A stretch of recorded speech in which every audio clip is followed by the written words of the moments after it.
The rain poured mercilessly as she stood trembling before the ATM, mascara-stained tears indistinguishable from the raindrops on her face. Her elegant cashmere coat, now soaked through, clung to her shivering frame as the screen flashed a cruel error message. Of all the nights for her card to be declined, it had to be this one. In a small town she hadn't visited in 6 years, with her rental car broken down 2 blocks away, Madison Wells controlled billions in assets across 3 continents, yet here she stood, unable to withdraw $50 on a stormy night when she needed it most. Headlights swept across the empty street as a weathered pickup truck slowed beside her. The driver's window rolled down, revealing a man with kind eyes and day-old stubble. "Need some help?" he called out over the drumming rain. Madison hesitated, clutching her useless platinum card. As their eyes met, neither could have imagined how their worlds were already entangled in ways beyond comprehension. He had no idea that the soaked woman standing helplessly in the rain was not just any stranded traveler, but the billionaire mother who had walked away from their child 6 years ago. Jack Reynolds worked his fingers to the bone 6 days a week at Reynolds Auto, the repair shop he had built from nothing on the edge of Millfield. At 37, his hands were permanently stained with engine grease, his broad shoulders carrying the weight of sole responsibility for the little girl who meant everything to him. His daughter Lily had just turned 6 last month, bright-eyed and precocious, with a talent for drawing that astounded her kindergarten teacher. Each morning, Jack woke before dawn to prepare Lily's lunch, braid her hair the way she liked it, and drop her at Mrs. Peterson's house before heading to work. Each evening, no matter how exhausted, he'd sit patiently as she described every detail of her day, never once letting her see the bone-deep weariness that followed him like a shadow. The small 2-bedroom house they shared echoed with Lily's laughter, but also with the absence of someone they rarely discussed. On Lily's bedroom wall hung a carefully framed drawing, a stick-figure family with a tall father, a small girl, and a faceless woman drawn in yellow crayon, with a question mark where her smile should be. "Sometimes families are just different," Jack would say when the questions came, tucking her in with an extra tight hug that tried to fill the void of 2 parents' love. 20 miles away in her penthouse office, Madison Wells had built an empire from a family inheritance she'd nearly lost. At 40, she was featured on the cover of Fortune magazine as one of the most successful philanthropists and investors in the country. The Wells Foundation funded medical research that saved thousands of children's lives each year. Yet behind closed doors, she kept a small wooden box containing a hospital bracelet, a tiny pink sock, and a photograph of a newborn, with a small birthmark shaped like a crescent moon behind her left ear. Every year on April 12th, Madison would close her office, silence her phones, and disappear. Her assistant knew better than to schedule anything on that day. It was the one appointment Madison never missed. A private memorial for what she had surrendered. "You can't stay out in this weather," Jack said, stepping out of his truck without an umbrella, rain immediately soaking his faded blue work shirt. "My place is just around the corner. You can dry off, use the phone." His genuine concern disarmed her. Madison hadn't experienced such uncomplicated kindness in years. Most people wanted something from her: power, connections, funding. "I don't want to impose," she replied, rain dripping from her chin. "It's no imposition. I've got a little girl waiting at home with my neighbor. Was just picking up some medicine for her cold." He gestured to a small pharmacy bag on the passenger seat. "I'm Jack, by the way." "Madison," she offered, accepting his help into the truck. She noticed the worn upholstery, the dashboard decorated with a plastic flower Lily had made in school, the faint smell of pine air freshener trying to mask the scent of motor oil. As they drove through the storm, Madison couldn't help but notice Jack's hands. Strong, capable hands that worked hard every day. Hands so different from the manicured executives she dealt with daily. The modest house on Maple Street glowed warm against the dark sky. As Jack led Madison to the front porch, the door flew open.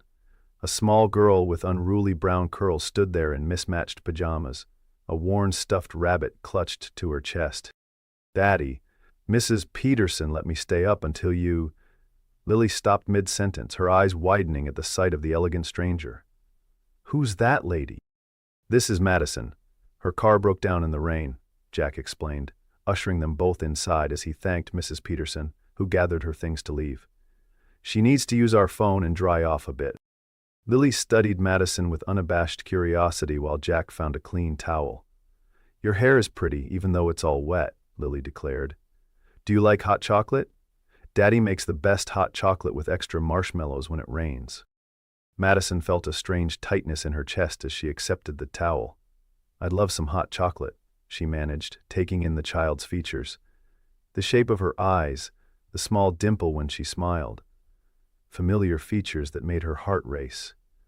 She watched as Lily climbed onto a kitchen stool, chattering about her day at school, about the drawing she'd made of a rainbow unicorn, about how her teacher said she had a special talent.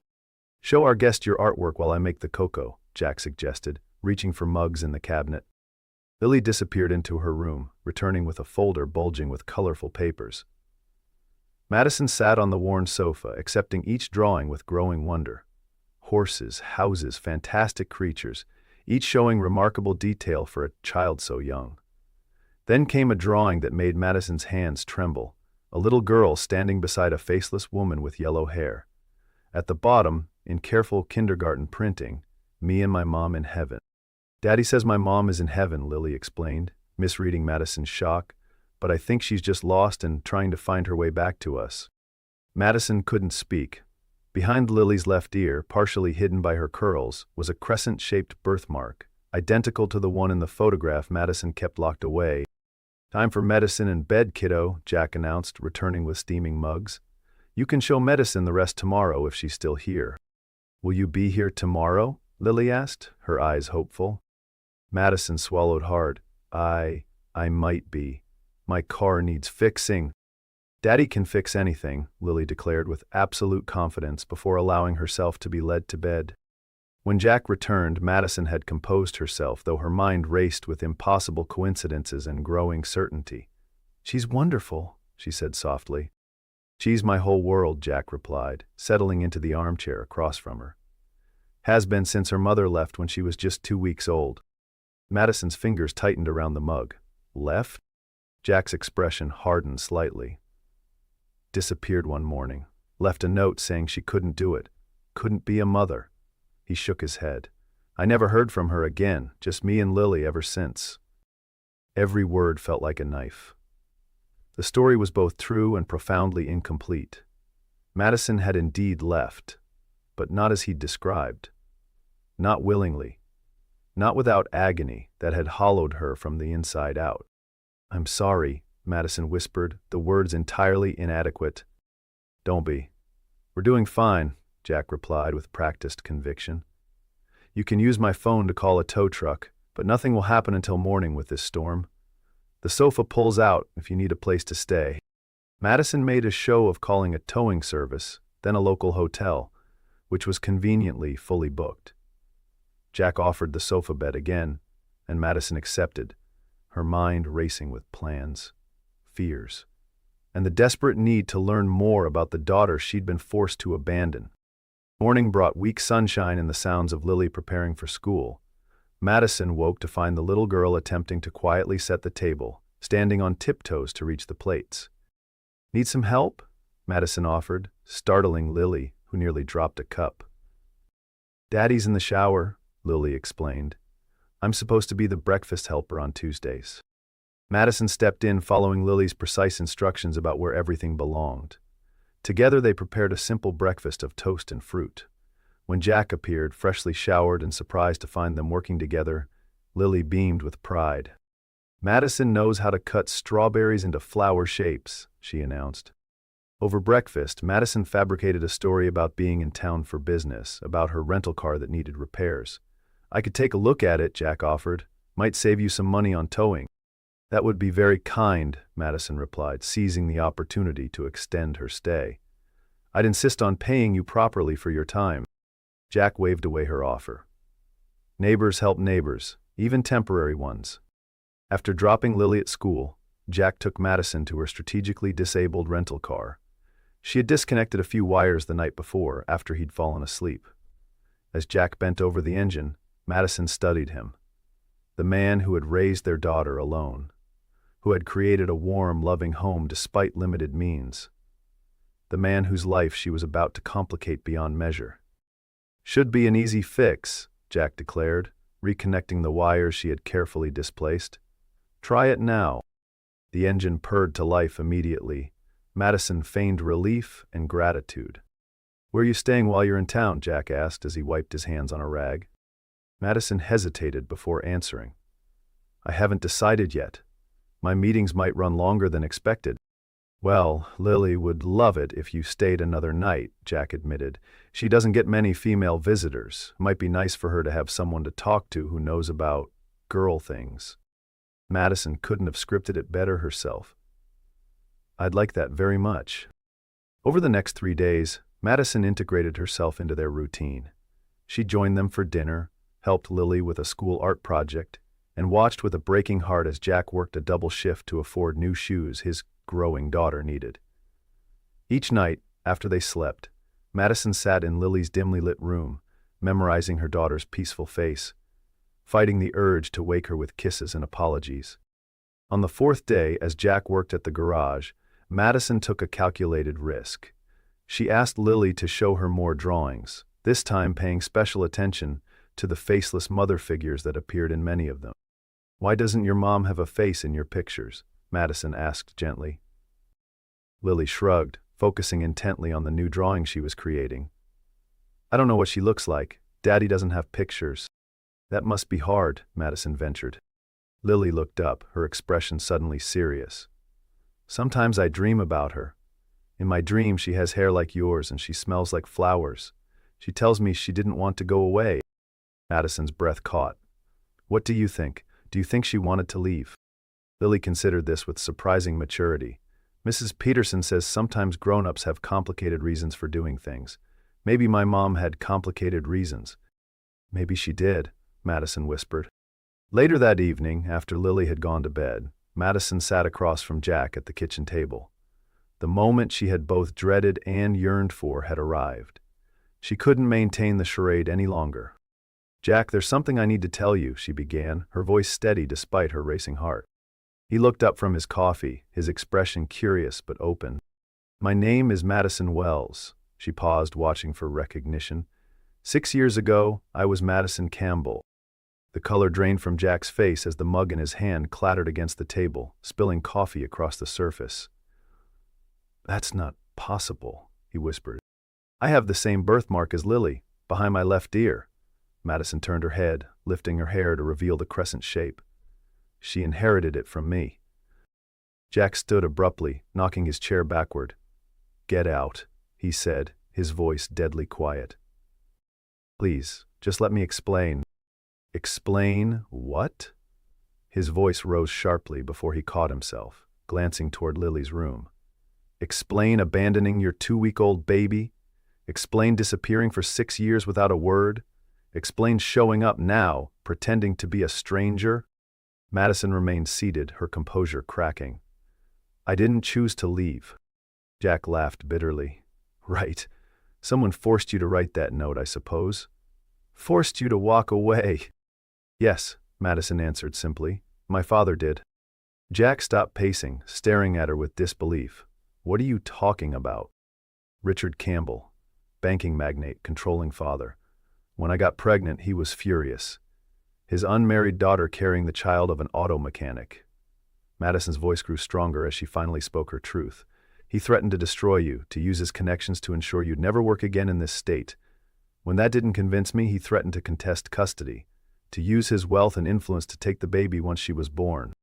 Jack shook his head in denial, but Madison continued. "I knew I couldn't win against him in court, not with his resources. So I made a deal. I would leave, renounce all claims to my child, and in exchange, he would leave you alone to raise her without interference. He made me write that note, made me break both our hearts." "If that's true, why come back now?" Jack demanded, still standing at a distance, arms crossed defensively. "My father died last year. His final manipulation was a stipulation in his will that I could never contact you or Lily, or I'd lose control of the foundation I'd built, the medical research that saves children's lives." Madison's eyes filled with tears. "I respected that condition until 3 months ago, when a little girl in my foundation's children's art program submitted a drawing of a faceless mother with a crescent moon. Jack sank slowly back into his chair. Lily's school entered some artwork in a regional contest.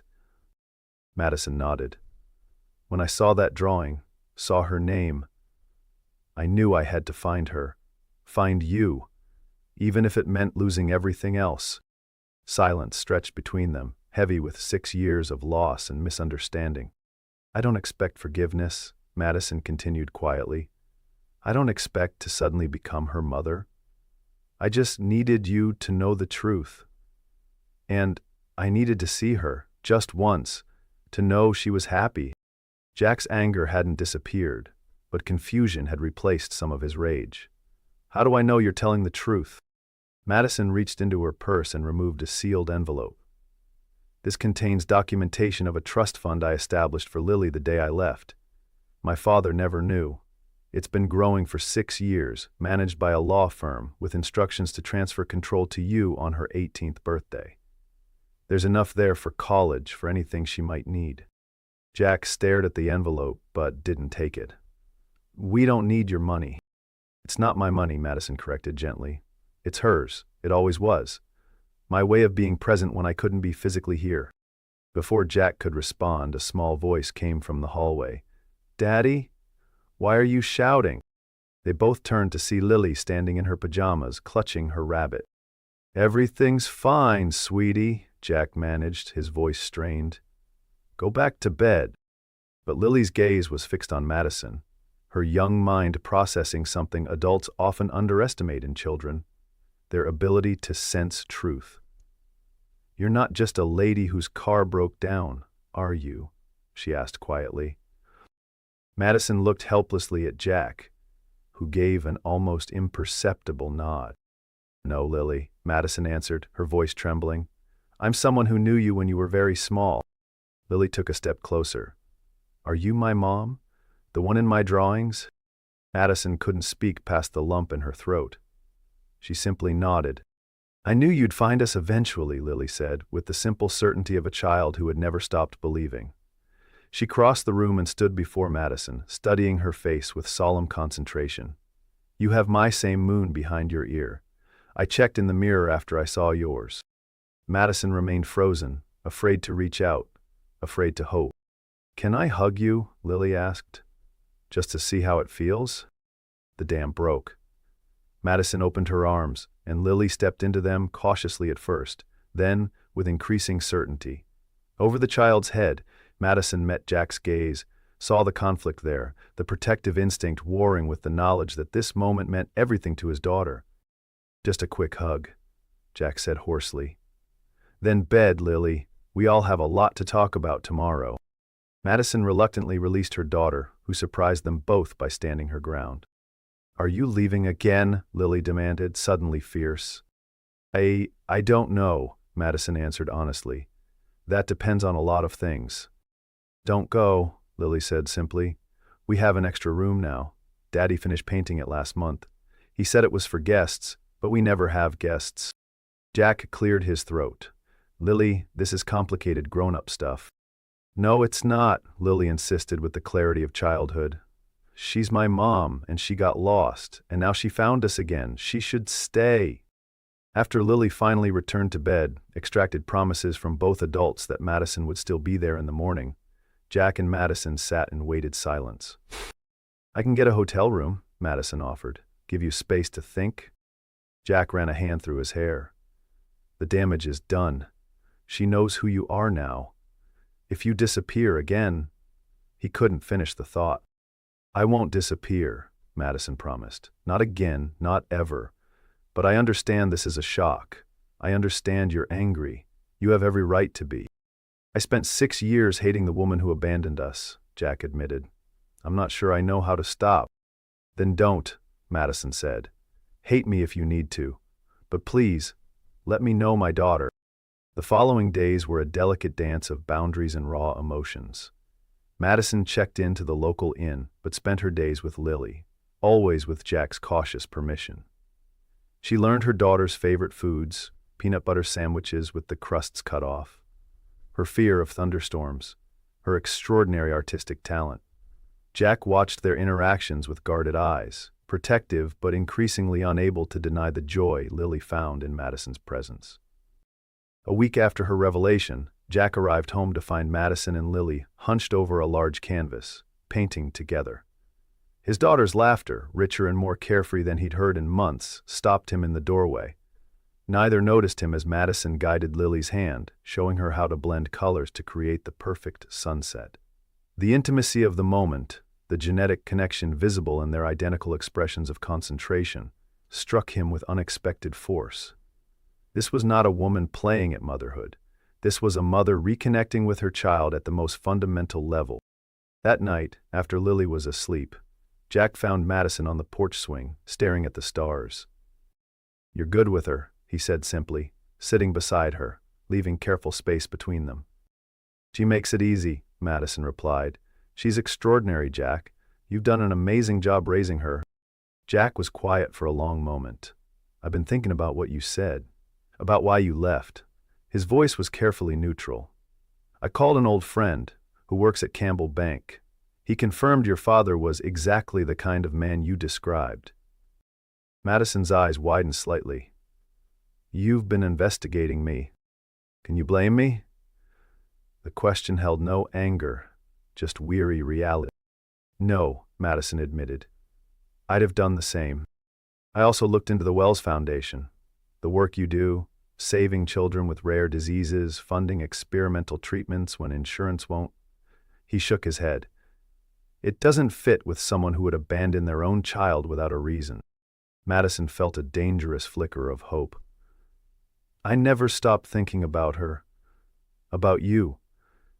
I used to drive by your shop sometimes, just to see if you were okay from a distance. My father had people watching me. It was the most I could do." "Why risk everything now?" Jack asked. "Your foundation, your wealth. You're walking away from all of it to be here." Madison looked at him directly. "Because no amount of helping other children could fill the hole left by not knowing my own. Because I realized that my father's control extended beyond his grave, and I was still letting him dictate my life." Her voice broke slightly. "Because when I saw Lily's drawing, I knew I couldn't live with myself if I didn't try to make things right." 3 weeks after Madison's return, disaster struck. Lily didn't come home from school. The bus driver reported she never boarded, and panic erupted. Jack called the police while Madison organized volunteers, her corporate efficiency channeled into finding their daughter. As darkness fell with no sign of Lily, the fear became palpable. Jack and Madison searched side by side, calling Lily's name into the growing darkness, their shared terror temporarily erasing all other concerns. It was Madison who thought to check the creek where Lily had mentioned wanting to catch frogs. There they found her, huddled under a fallen tree with a sprained ankle, unable to climb the steep bank. Jack carried her home while Madison ran ahead to call off the search and prepare hot soup and blankets. That night, after the doctor had left and Lily was safely asleep, Jack found Madison in the kitchen, her composure finally breaking. Silent tears streamed down her face as she mechanically washed dishes. "Hey," he said softly, taking the plate from her trembling hands. "She's okay." "I thought," Madison couldn't continue. "For a few hours I thought I'd lost her again, without ever really having her back." Jack did something then that surprised them both. He pulled Madison into his arms, holding her while she cried. "You didn't lose her," he murmured into her hair. "We found her. Together."